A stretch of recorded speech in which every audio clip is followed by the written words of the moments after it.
Well, hello there. Tom Green coming back at you with some XD goodness, and today's goodness is messing with the UI kits.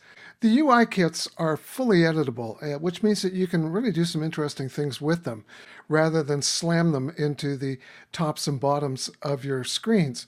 So what I've got here is an Android mobile screen here, and I'm going to open up the Google Material Kit right there, and I'm just going to slide it over. And what I want to grab is this item right here, and we'll grab this little item down here. And to move an item from a UI kit into your design is real simple. Copy and paste. Unfortunately, you can't drag and drop. So I'll just copy, close that, select my page, and paste. And there we go. Now, the really cool thing about these things, as I said, is that they are fully editable.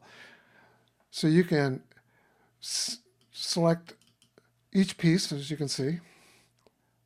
And so if I want to change the color of the status bar here, and I want to make it this dark blue color, well, I just double click it and you can see now I'm into the bar, and I can now select the color picker or the eyedropper, and I fill it with that color.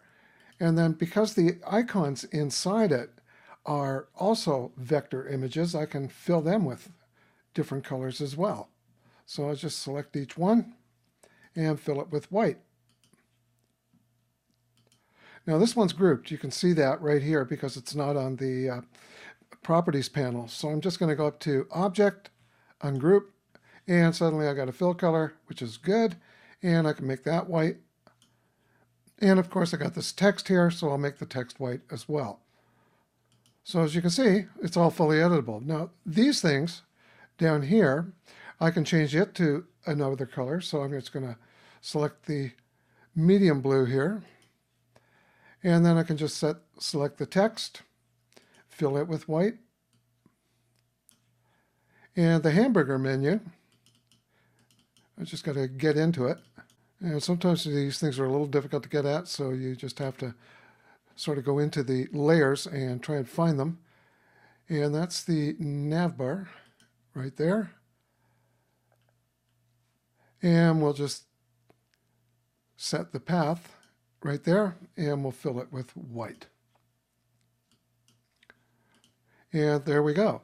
Now I said that these things are fully editable, so that means that I can come back into this bar here, just get right into it, and you see that I can change the shape of it. So if I want to put a point right there and then drag it down, I can do that.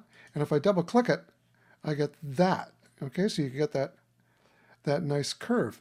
And the really cool thing about that is this is quite common. We're starting to see a lot of these items wind up having different looks to them. And then I can bring in an image. You know, I've got one sitting on my desktop, so I'll just drag it in right there. As you can see, image. And it's huge, so I can just scale it. So I'm just going to move this back into place. Scale it to the size I want, right there. And you see that I placed it right inside the bar. So there's my image on the layers panel. I'm just going to put it above. There we go. And now it's on its own. I can put it there, make it a little bit bigger. And I just want to turn this into a badge, so I can select the ellipse tool here, or the circle, and put it there. Hold down the Option Shift key to draw out from the center. Draw a nice circle. And then with the selection tool and the Shift key held down, I select both of these, the image and the circle, and I just go to Object, Mask with Shape, and I now have a badge. So there's all kinds of things that you can do with the UI kits. They're not just there for you to sort of mock it up. You can actually play with them because they're all vectors.